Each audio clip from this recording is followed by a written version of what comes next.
come to the bold analysis.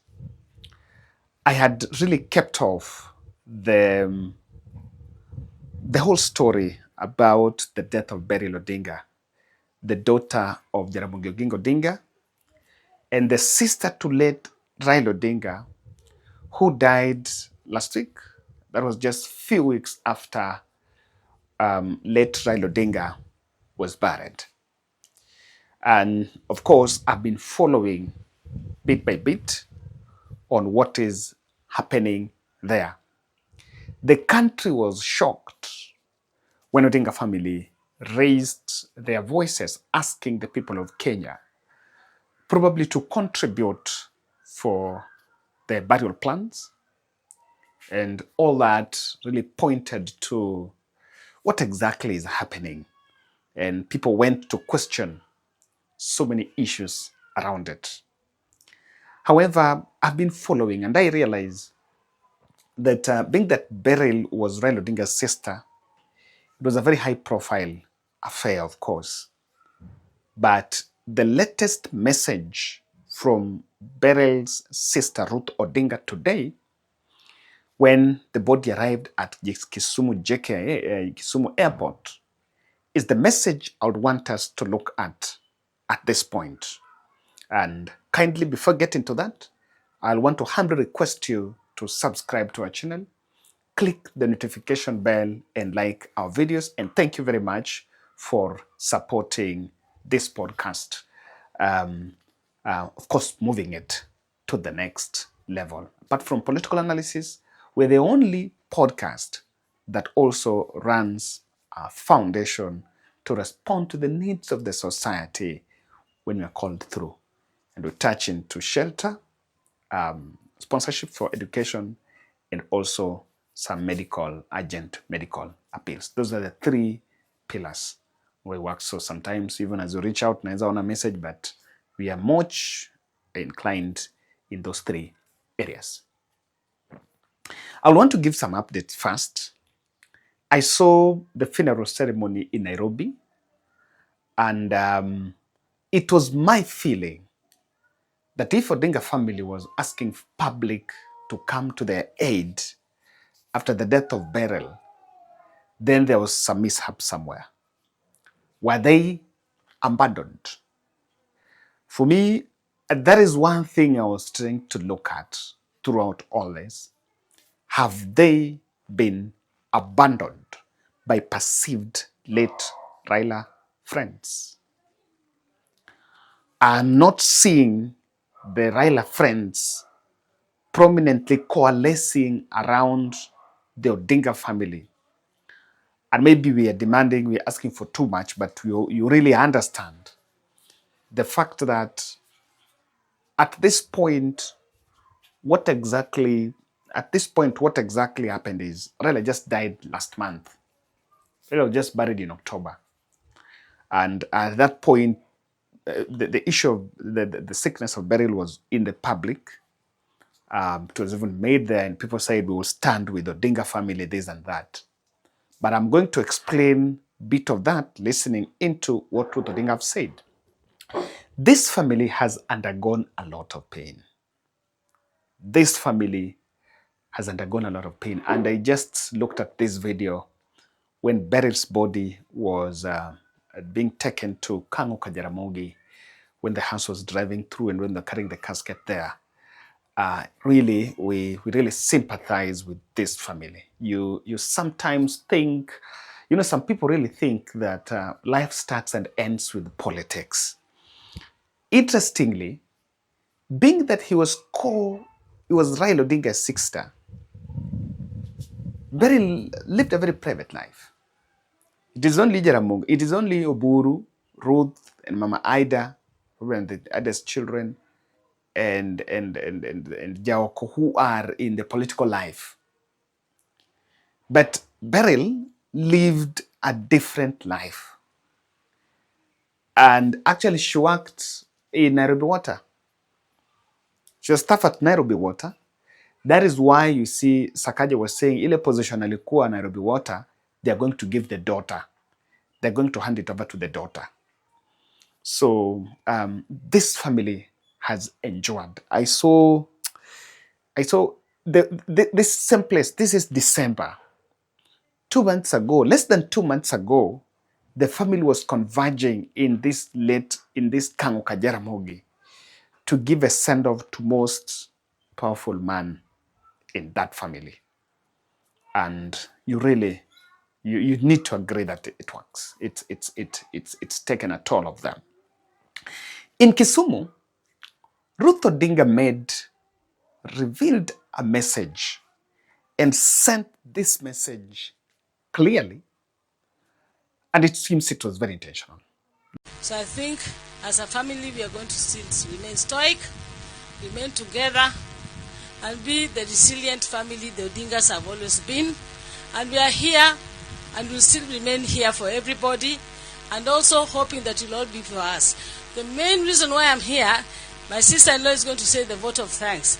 But what I want to say, my sister Beryl was a very, very peaceful lady. She loved peace. She was a lady with class, with a lot of decorum. She carried herself with a lot of decorum. I would urge anybody who's coming to mourn with us to please let us bury Beryl with the kind of peace she liked and the peace she loved. That's all I would like to ask, that we send her off, give her the send-off. Many of you have never even seen her in public much. She wasn't that much of a public person. She was private and she loved her peace. So that is all I would ask to ask our people, that we remain peaceful and until the day of burial tomorrow. Thank you all for being there with us, and thank you for the support. My colleague Oron, you've been there with me all through, and all the other politicians, the MCAs I've seen here, my other colleagues, all politicians are my colleagues. Thank you, and thank you everybody, and thank the clergy. Let me let my sister know do the rest. Anadwaro teko Ruth Yesu mondalo venja e pinka pinyopo dogo yuma gianjao Yesu mia teko mondaluchi koro ere imona donjo edala koro ere kata lweny ger ngang kata chobutona yenad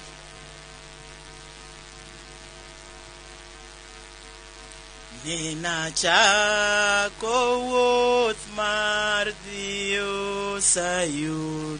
Listen. Now, Ruth Odinga has been the most outstanding, most vocal since Beryl died.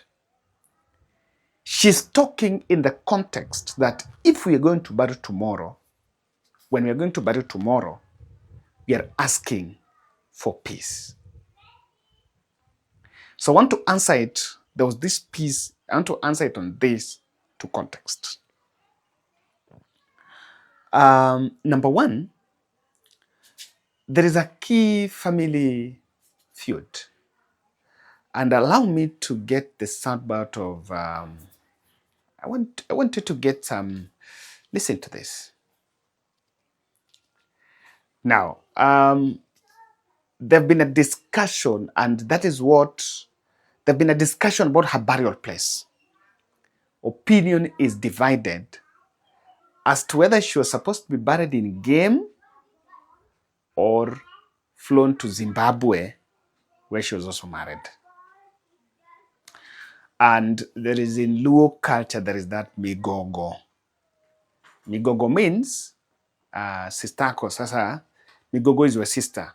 Akifariki kama anarudishwa mahali alizaliwa, it's called migogo and is going to be buried there. And some clique of some Luo fellows sat somewhere and were discussing that ought not to have happened. That the body was supposed to be flown to Zimbabwe and not to be buried in Kango Kajaramogi. And I'm just feeling that I agree with Millie Odhiambo. If you check Millie Odhiambo's Facebook post, there is a post is made there defending the decision for Beryl to be buried in Kanu Kajaramogi. I don't see nothing. I don't see anything wrong with that. And I'm just feeling, guys,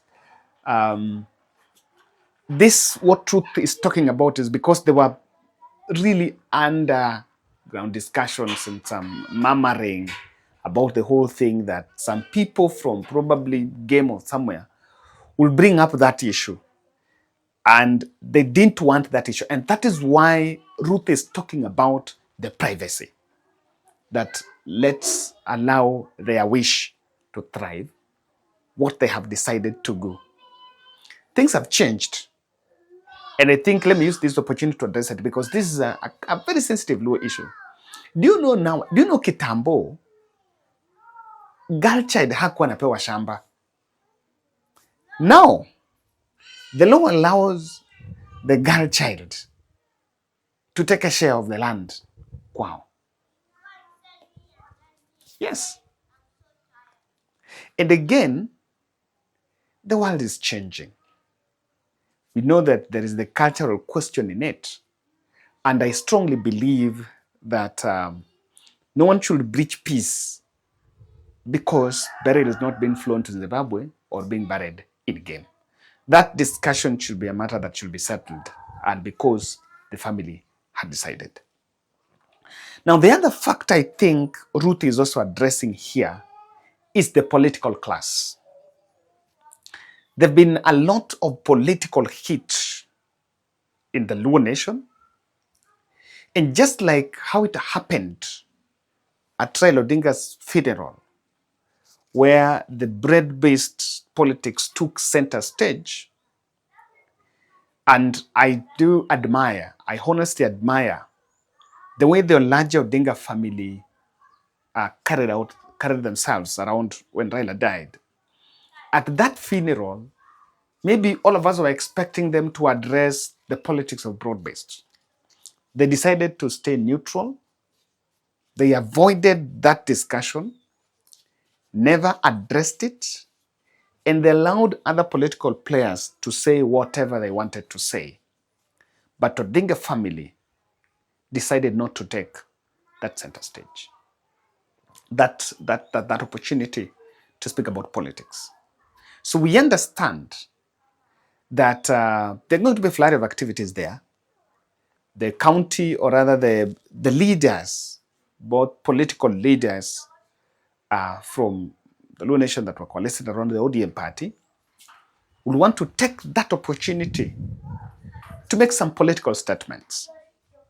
And the political statements, there have been different ideologies.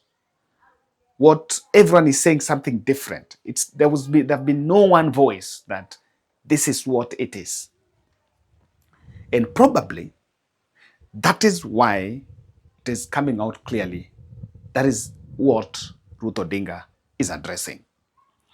Remember now, the hot potato in Luo nation is the current war between Gladys Wanga and Principal Secretary for Interior, Raymond Omolo.